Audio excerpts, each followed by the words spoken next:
Le Lévitique, chapitre 9. Le 8e jour, Moïse appela Aaron et ses fils et les anciens d'Israël.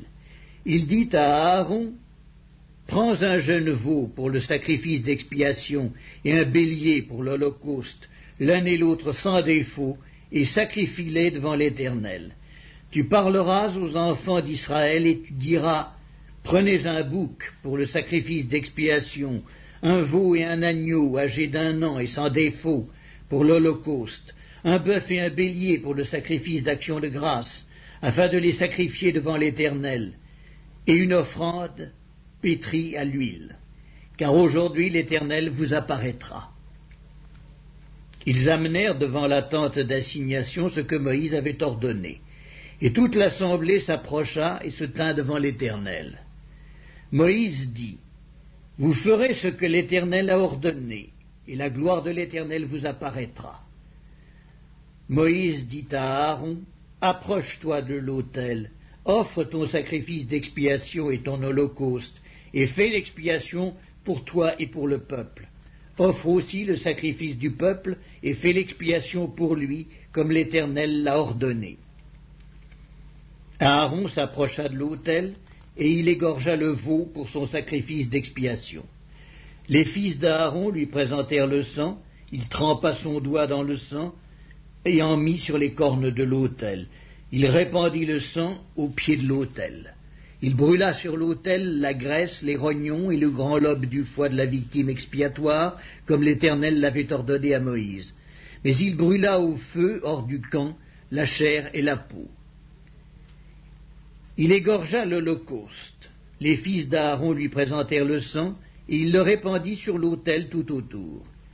Ils lui présentèrent l'holocauste coupé par morceaux avec la tête, et il les brûla sur l'autel.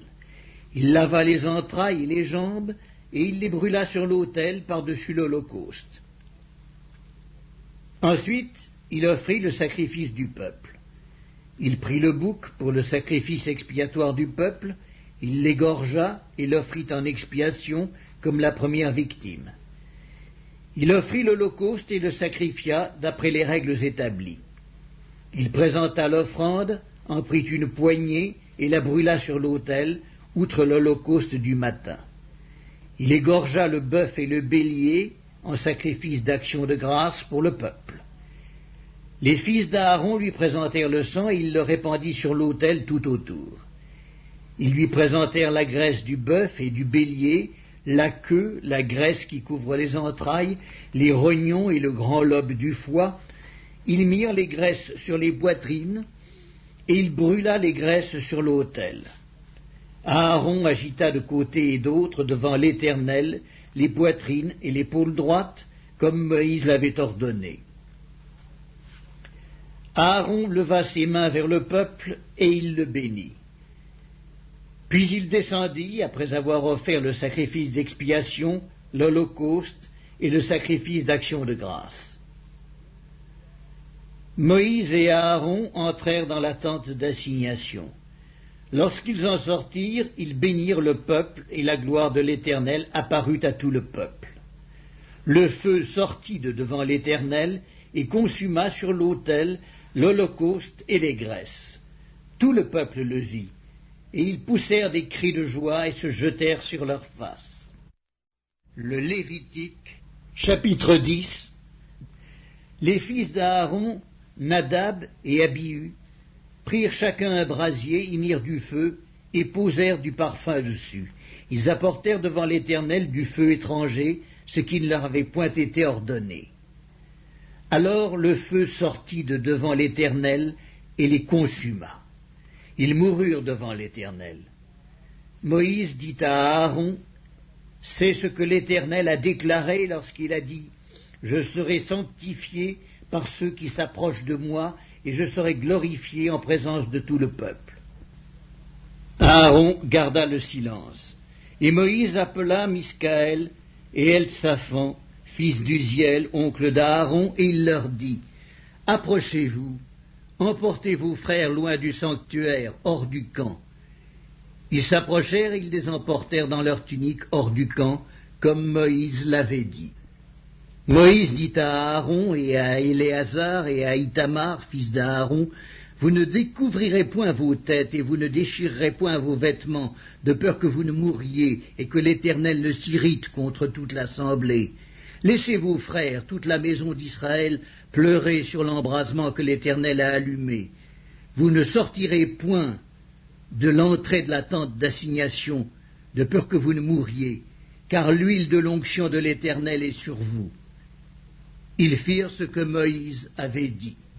L'Éternel parla à Aaron et dit, tu ne boiras ni vin, ni boisson enivrante, toi et tes fils avec toi, lorsque vous entrerez dans la tente d'assignation, de peur que vous ne mouriez. Ce sera une loi perpétuelle parmi vos descendants, afin que vous puissiez distinguer ce qui est saint de ce qui est profane, ce qui est impur de ce qui est pur, et enseigner aux enfants d'Israël toutes les lois que l'Éternel leur a données par Moïse.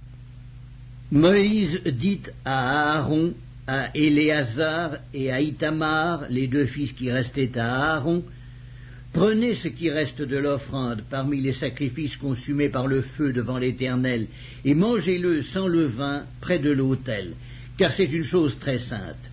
Vous le mangerez dans un lieu saint. C'est ton droit et le droit de tes fils sur les offrandes consumées par le feu devant l'Éternel, car c'est là ce qui m'a été ordonné.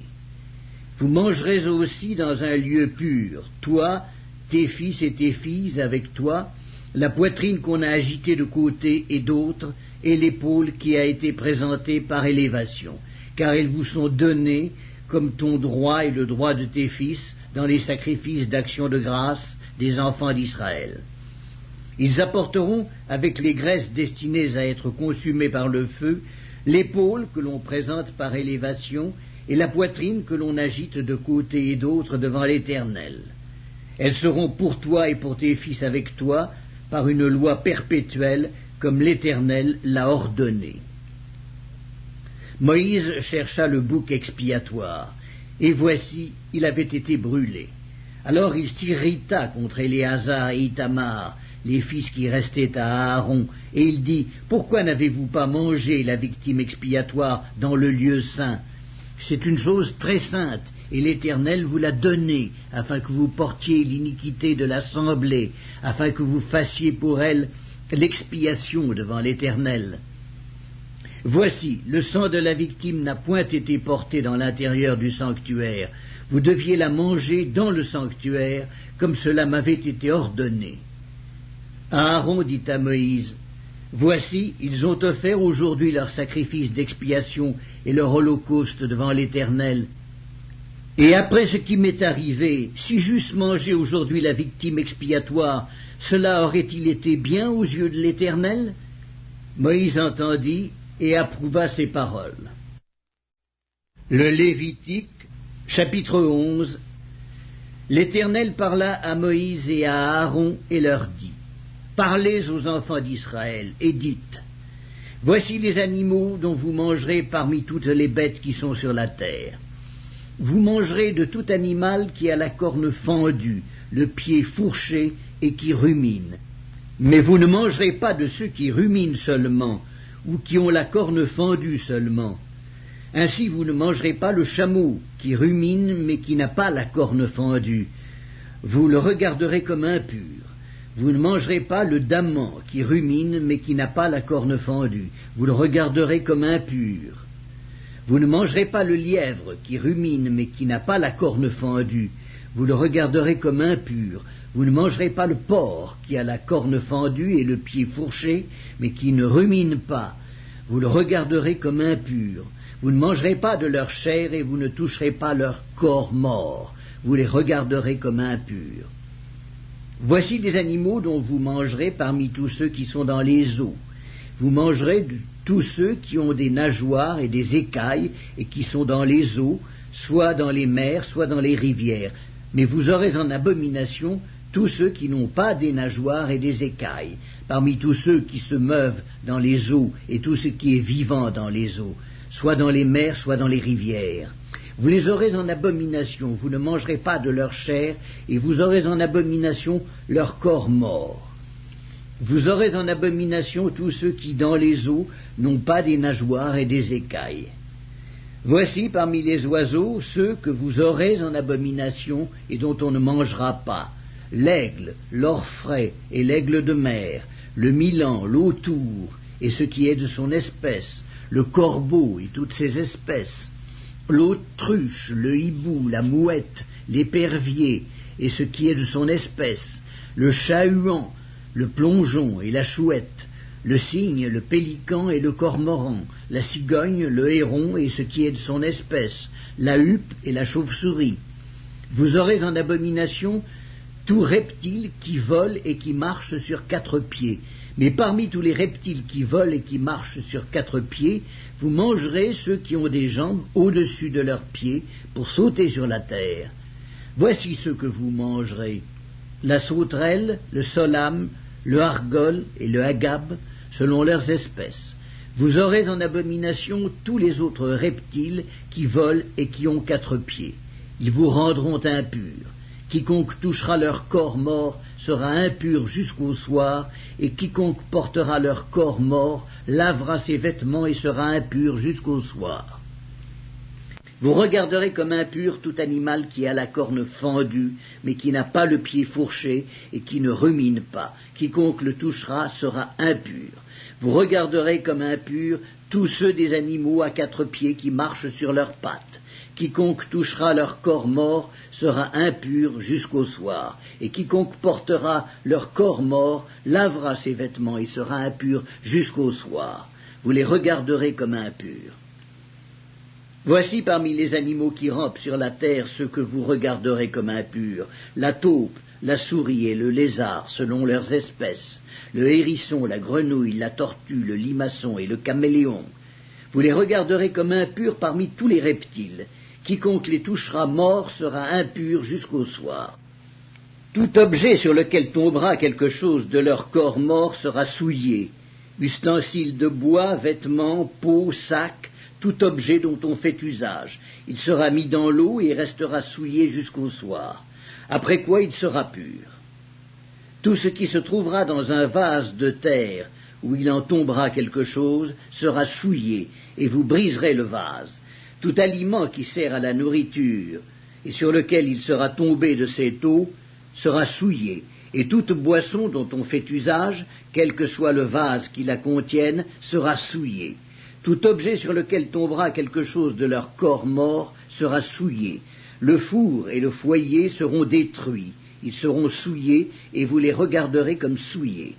Il n'y aura que les sources et les citernes formant des amas d'eau qui resteront purs. Mais celui qui touchera de leur corps mort sera impur. S'il tombe quelque chose de leur corps mort sur une semence qui doit être semée, elle restera pure. Mais si l'on a mis de l'eau sur la semence, et qu'il y tombe quelque chose de leur corps mort, vous la regarderez comme souillée. S'il meurt à des animaux qui vous servent de nourriture, celui qui touchera son corps mort sera impur jusqu'au soir. Celui qui mangera de son corps mort lavera ses vêtements et sera impur jusqu'au soir, et celui qui portera son corps mort lavera ses vêtements et sera impur jusqu'au soir. Vous aurez en abomination tout reptile qui rampe sur la terre, on n'en mangera point. Vous ne mangerez point parmi tous les reptiles qui rampent sur la terre de tous ceux qui se traînent sur le ventre, ni de tous ceux qui marchent sur 4 pieds ou sur un grand nombre de pieds, car vous les aurez en abomination. Ne rendez point vos personnes abominables par tous ces reptiles qui rampent. Ne vous rendez point impurs par eux, ne vous souillez point par eux, car je suis l'Éternel votre Dieu. Vous vous sanctifierez et vous serez saints, car je suis saint. Et vous ne vous rendrez point impurs par tous ces reptiles qui rampent sur la terre, car je suis l'Éternel qui vous ai fait monter du pays d'Égypte pour être votre Dieu, et pour que vous soyez saints, car je suis saint. Telle est la loi touchant les animaux, les oiseaux, tous les êtres vivants qui se meuvent dans les eaux, et tous les êtres qui rampent sur la terre, afin que vous distinguiez ce qui est impur et ce qui est pur, l'animal qui se mange et l'animal qui ne se mange pas.